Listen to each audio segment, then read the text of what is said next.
We're going to go right to the video and then the follow-up homily by Father Joseph Crowley. This is from St. Thomas Parish, Thomaston, Connecticut. This is the multiplication of communion hosts. This happened on March 5th, 2023.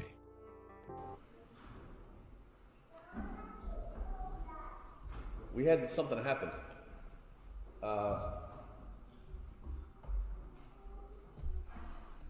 It's hard to say, actually. It's God provides, and it's funny how God provides.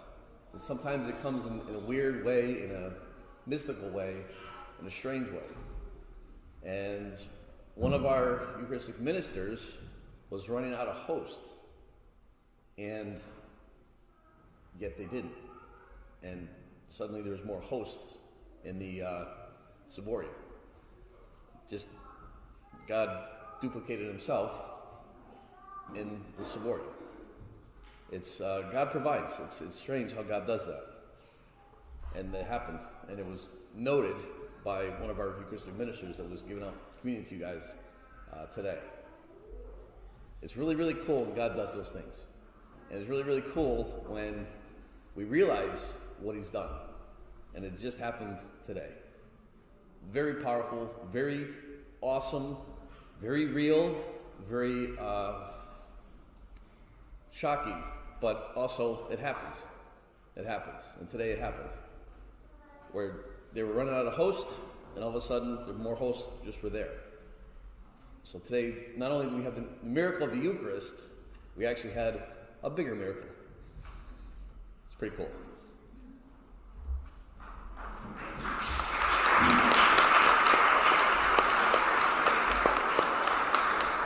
And it's on film.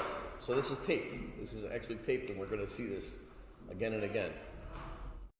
It's better and better and better, too. I love his enthusiasm, too. I love his enthusiasm of it's really, really cool when God does this kind of thing, and it's really, really cool when we realize it.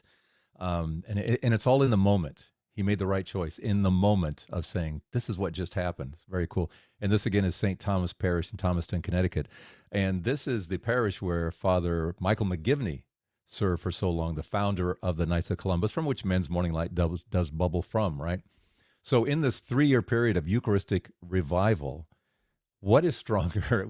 How can we outdo God, right? How can we outdo God? This is such loud God speak in the moment of something like this, which goes to, again, when these Eucharistic miracles, and there are actually so many over even the last 20 years, where bread, when it becomes something else, is always heart tissue, and it's always the left ventricle, the part of the heart that keeps you alive, and the blood is always type AB positive. And the blood now, in the DNA testing, they can see it has roots to an earthly mom, but they can't seem to find dad. Who could this possibly be, right?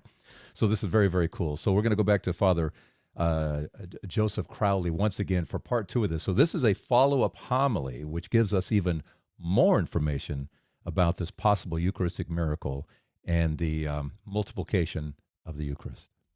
I had given a Ciboria to a Eucharistic minister, and it didn't have a whole lot of host apparently in it, which I had my thumb was all wrapped up. I couldn't give communion out, and it was kind of a bunch of decisions that were made very quickly as to me not giving communion out.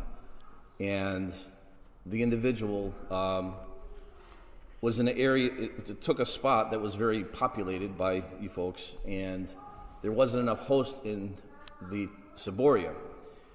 And so as the individual was giving communion out, got a little nervous because they were running out of hosts, and began to look around to see. Our normal course of action is when you run out of hosts, you just go to the person next to your left or right, and you take some of the hosts and put them in your Ciboria just to make sure the lines keep moving forward. And so that's the normal course of action. Of course, this individual was planning on that. We had plenty of hosts for the whole congregation. And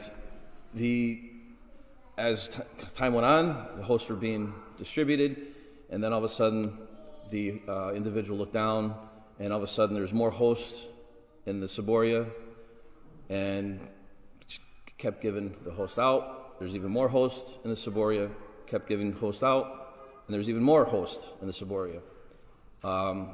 So by the time everyone received communion and came back up to the altar, there was the same amount, if not more, hosts that I gave the individual in the Ciboria. And of course, the person gave out 100, 150 hosts to the people, in the congregation.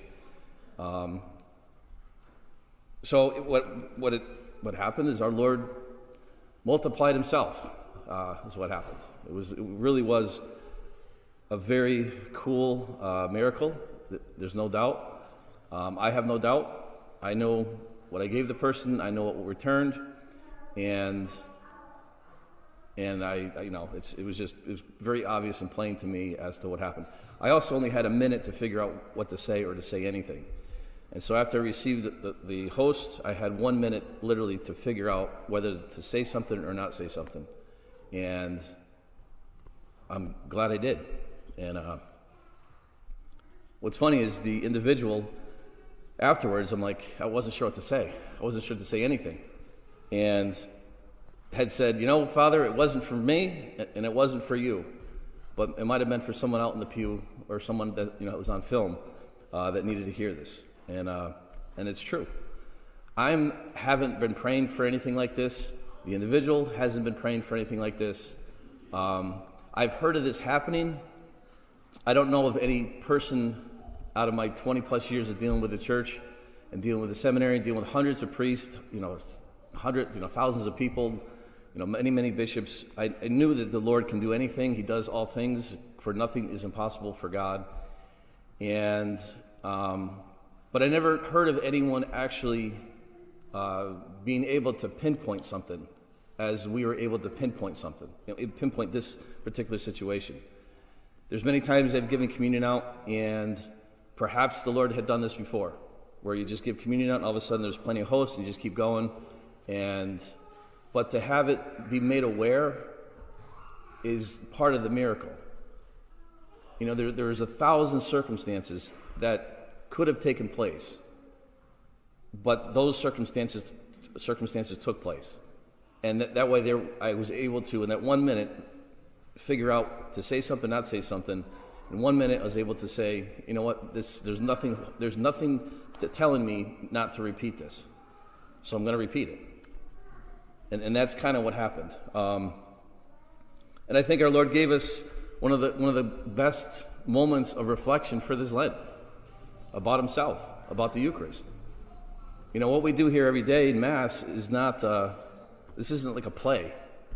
This isn't it's a liturgy. It's the life, death, and resurrection of Jesus Christ that takes place right here on the altar every day. That's the real miracle, is the fact that we're able to take simple bread and wine, and through the prayers of the church, through the hands of the priest, Christ is made present through transubstantiation, where our Lord then becomes the flesh and blood hidden under the mere presence of bread and wine. It's not a play. I like that. It's not a play. It happens. It happens. It's funny. A priest a while back asked me before the upcoming Sunday Gospel was the loaves and fishes, and he said, "You're a creative guy. What would you do with that?" And I just smiled and said, "You can't outdo God. These kinds of things have happened before. You can't outdo God." And our job is just to repeat what God is saying. Can't outdo him. Can't come up with words that are any better than his. This God speak is very, very loudly. This kind of story and other Eucharistic miracles, share them. That's the answer. That is the answer, especially in this Eucharistic revival. Thanks for watching and listening. See you next week on Men's Morning Light. I'm Trapper Jack.